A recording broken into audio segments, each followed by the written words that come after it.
Good morning, everybody. This is Zach's at it again. I'm your host, Zach Cooley, and I am here live in my home with a living legend, a local living legend, Mr. Jack Jarata Taylor. Thank you so much for being with me, Jack. It's an honor to have you in my home.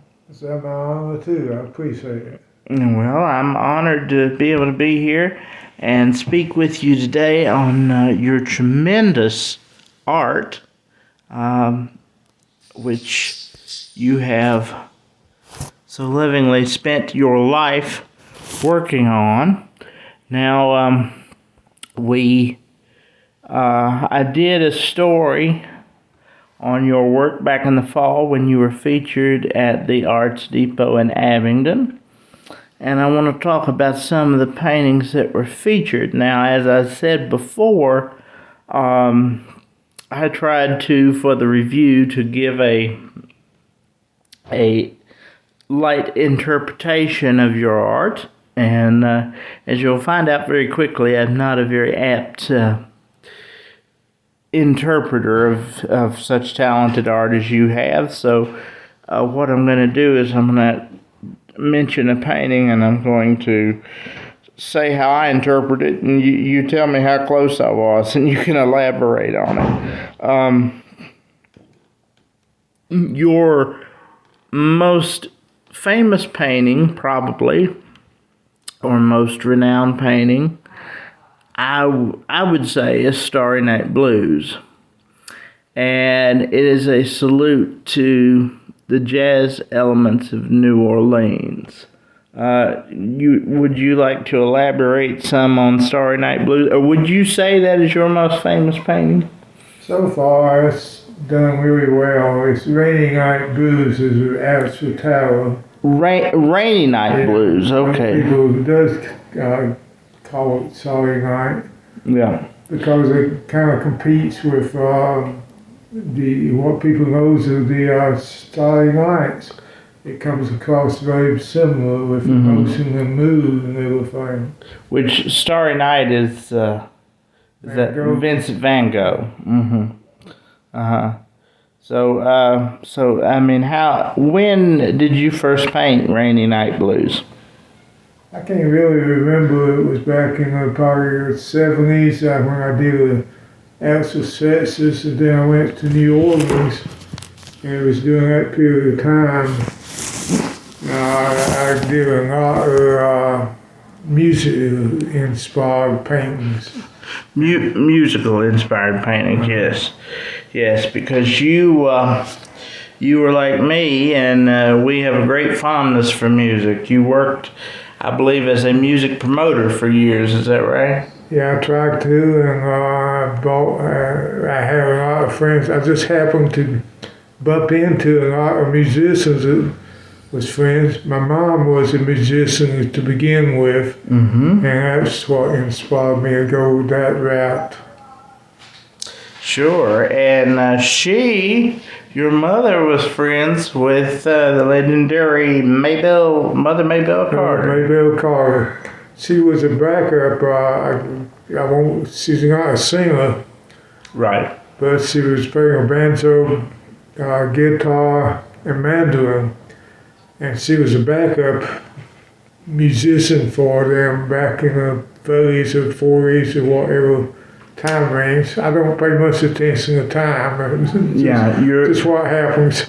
Your mother was a backing musician for the Carter family. Right. Is that what you're saying? Yeah. And what was your mother's name for the record? Edie Den. Oh, and I have this uncle was a famous musician, Jack Reedy. That's where I got my name. Where you got your name. And explain your artist name, Jarata. Jarata. My mom gave that to me because I got a dual heritage, and one part of my heritage was Native American or Cherokee. It goes back to the Mayan Peninsula. And Jarata, is what she came out of. And when I was born, there was the United States had a program where she took the Native American babies away from the parents, put them on a reservation, in a reservation school. Took away Native American babies And so from the their parents couldn't parents. see the babies, or the babies that they grew up couldn't see the parents. Or the doctor delivered me and said, we're not going to let this happen to me back then. And my name was Jack Ray Taylor, which was a good Irish name, which was high for my background anyway. Sure. So my mom decided to decipher that, and the first two letters of the name is Jarata. So when I got older and started using the name, which means, I almost forgot now, means he who illustrates secret knowledge. He who illustrates secret That's knowledge. basically what Jarata means. So I put it all together and came up with the word Jarata, and that's what people started calling me. And that's what I use with my paintings, my signature and all. Right. So for the most part, everybody knows me as Jarata, not as Jack. But just people like yourself and the local people knows me as Jack. Right, right. Well, I know you. I have been blessed to know you and call you a friend over the last few years due to our mutual friend, Miss Sarah Taylor. She was the one who introduced me to you, and I'm very grateful that she did. She's a fine lady. Yeah. And like her, you are a Sugar Grove native. Is that?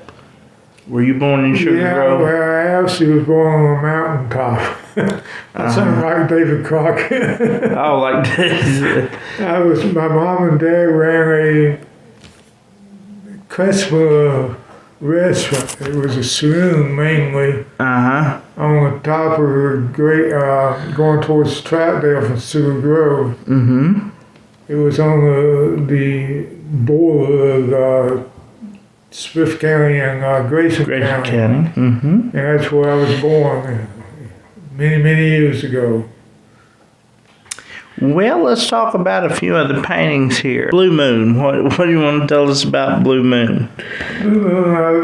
I did a series of paintings on piano. And, years ago in Philadelphia, I became acquainted with Billy Joe, and we talked a lot about pianos and music and so on like that.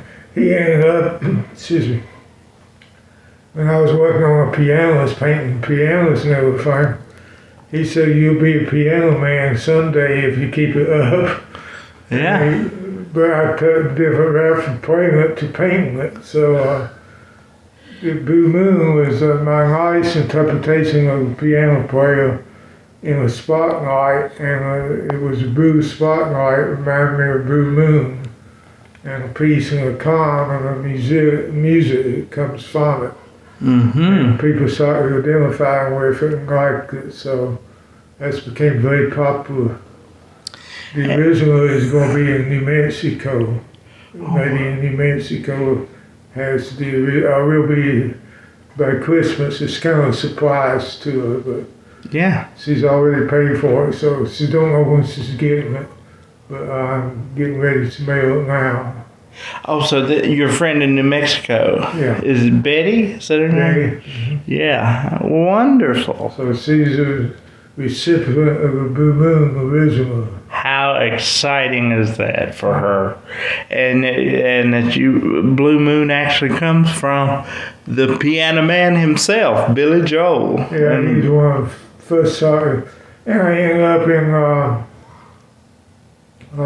New Orleans, and I didn't ask to become friends. I just met one time Dr. John, and Yes. he was a fantastic piano player. Yes, he was.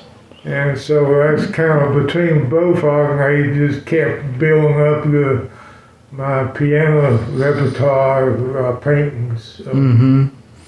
and a great blues legend. We just lost him this past year. Great blues player and singer, and Yeah. Yeah, he was. I haven't been. How would I say it? Sometimes I get eccentric with my dress codes and all of our painting shirts and stuff. sure. And so Dr. John was always elaborate with his dress attire. Yes. And that was always made me admire the man that much more. If he had the guts enough to go out and in public like he did, then he's got my vote. Absolutely. Somebody who was very comfortable with his art and very unique with his talents, as you are. Yeah. And as you mentioned, art was your voice because Right. you did not have a voice for the first 5 years of your life? 5 years I was mute. And my parents took me to different doctors and all. Couldn't find anything wrong. I didn't have a cleft palate or anything. I was just normal, but just did not speak. Mm-hmm. And I just told when I started speaking at age 5, I just told everybody I didn't have anything to say before. Until then, right. So I always kind of joke about things. It takes the eggs off everything. Sure. Now, you've been a native, born in Smith County, around Smith County, which is just one county over from me here in Wythe County. You talked about, I've been the editorial columnist for 17 and a half years for the Wytheville Enterprise. You used to do cartoons for the Wytheville Enterprise.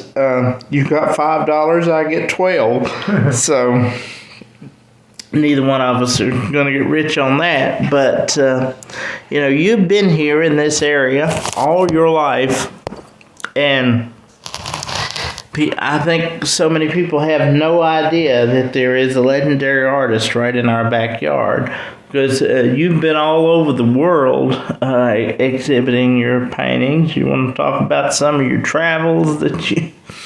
Well, the big thing that got me most recently was a friend of mine from Russia, the Ural Mountains in Russia. She came to this country, amazing woman, and she has 3 degrees now and everything, but she's very attuned to artists. Mm-hmm. And she went to all the museums and everything in her travels around the world. But she became my agent and started selling my work in Russia and all. So she did a lot of Europe. I wasn't actually there, but I felt like I was. And but the rest of the things that my daughter in Hong Kong got me acquainted with several artists in Hong Kong. Mm-hmm. Well, not artists, but investors and so on. I got work in Canada, in Mexico, and different places in the Orient.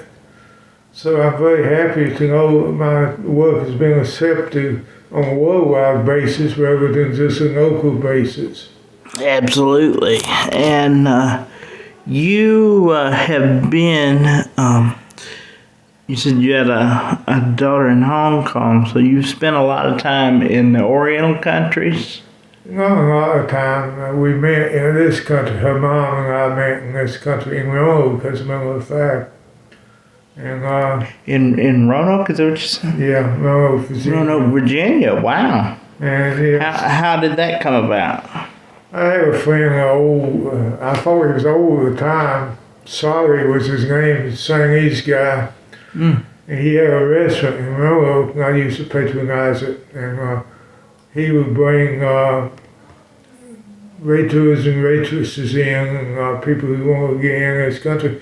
And one of his waitresses was my ex-friend, I guess you call it. Mm-hmm.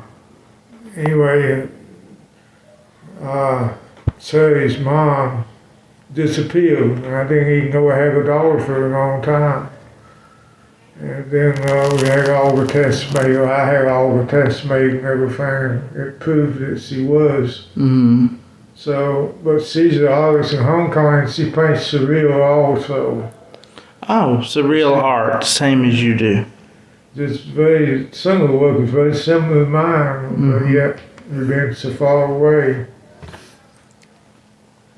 Are you in contact with your daughter in Hong Kong? Yes. Oh, best good. we can. The governments and things are going on, and so we don't get much correspondence as we used to.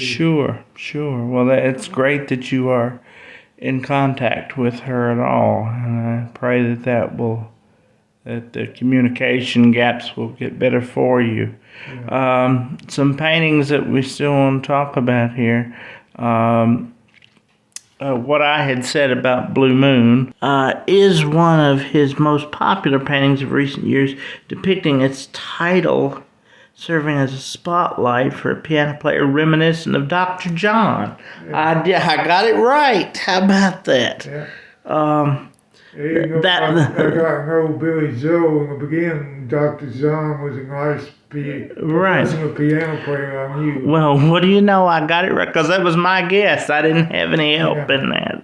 All accompanied with the utmost whimsy and vast array of the most vibrant colors.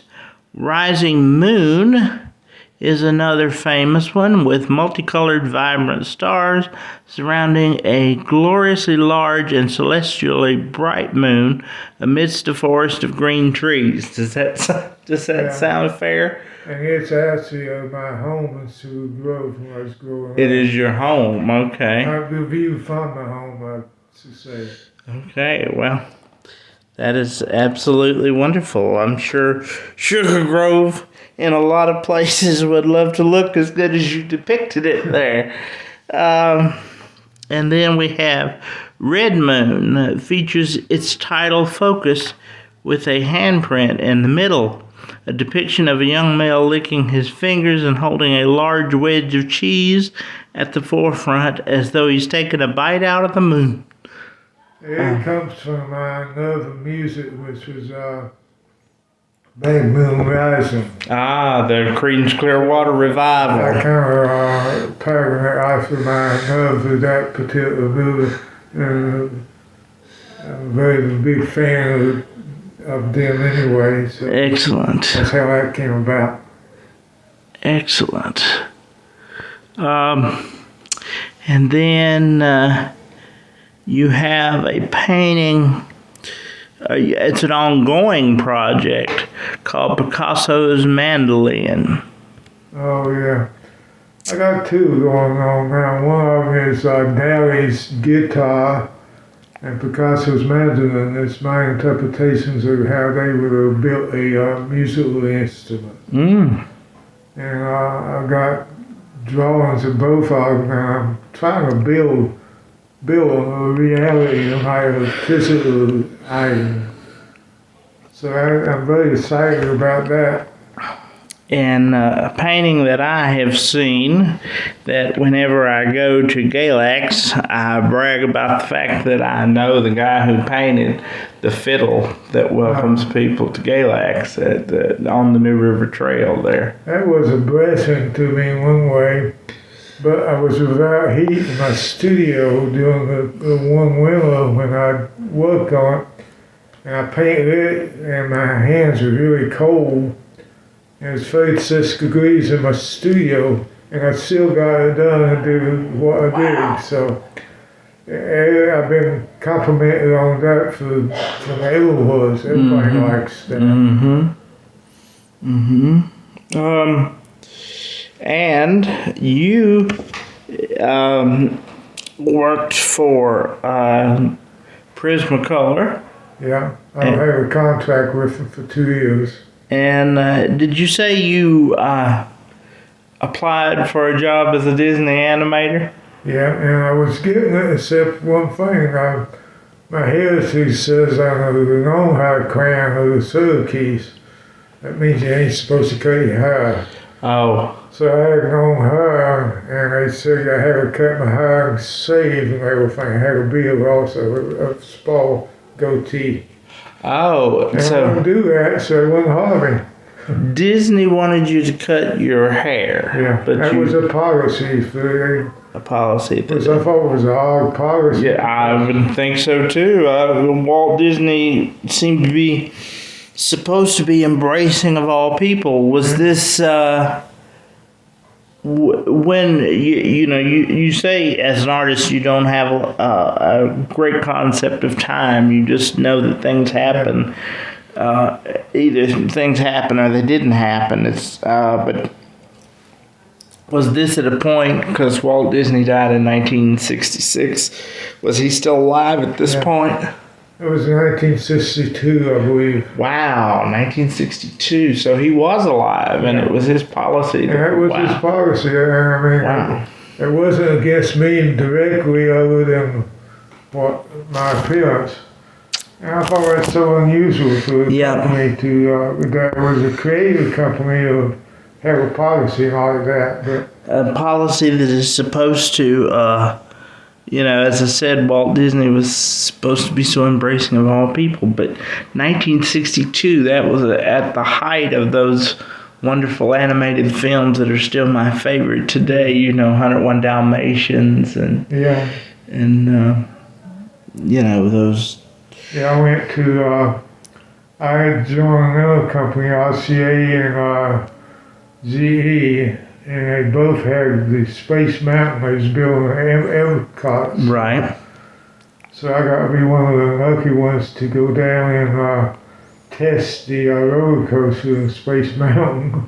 And you rode Space Mountain many, many times. 34, I believe. 34 times to try to make sure everything was right. Yeah, there wasn't any bumps or you weren't going to get thrown off. Right. All kinds of stuff. Right. So. Right. Did you ever work in animated film, or was that something you ever aspired to do? Yeah, I did a couple of odd thing. I did one for the military for sewing the assembly of a weapon system in animation. It didn't go anywhere, but it ended up in the Pentagon, I think. And it was a special thing was going on at the time when I was working with a company called Brunswick Corporation. That's when I did it. And they allowed me to do whatever I wanted to pretty well with illustrating some of their military systems. I just think that when I look at those Disney animated films, of course I can enjoy them now with my daughter, but when I look at how those people drew those things frame by frame by frame by frame, and it's just an amazing thing, and I can just imagine you doing that. That's one of the reasons I have a friend, Pamela Briss, who worked on the movie Nothing Vincent. It was one of the major films. It was animated films of Vincent van Gogh. Oh. And they had 8,000 some separate pages just to do. I thought it was 1 minute or something like that. It's unusual. So I was so glad to get in contact with her and hear about the inside. It was kind of, I educated myself from listening to other people. Absolutely. And, we all learn from the work of other people. And I am certain that you have touched many more lives than you know with your work. I hear people come back and they recognize me and talk to me. And I remember I had an incident about a week ago. A man came to me and we was talking. And somehow we got on animals because I had did some animal drawings, horses and so on. He asked me if I ever did my little dog, my Chihuahua dog. And I thought, well, that's all right. How do you remember that? And he even remembered the name, Chocolate. Oh. And I had that when I was like 10 or 12 years old. Oh my goodness. So I must make an impression, and people remember everything about me from that point in time. Well, I'm glad. I'm glad that you get. I'm glad that you get back some of what you give to people, because I know you don't in a lot of ways, and I'm glad to hear that it comes full circle in some ways for you, because you certainly deserve it. We're going to take a short break here, and I would like everybody to tune into part 2 of my interview with Jack Taylor. We're going to talk about a musician that we very much admire, Miss Bonnie Raitt. So stay with us. Tune into part 2.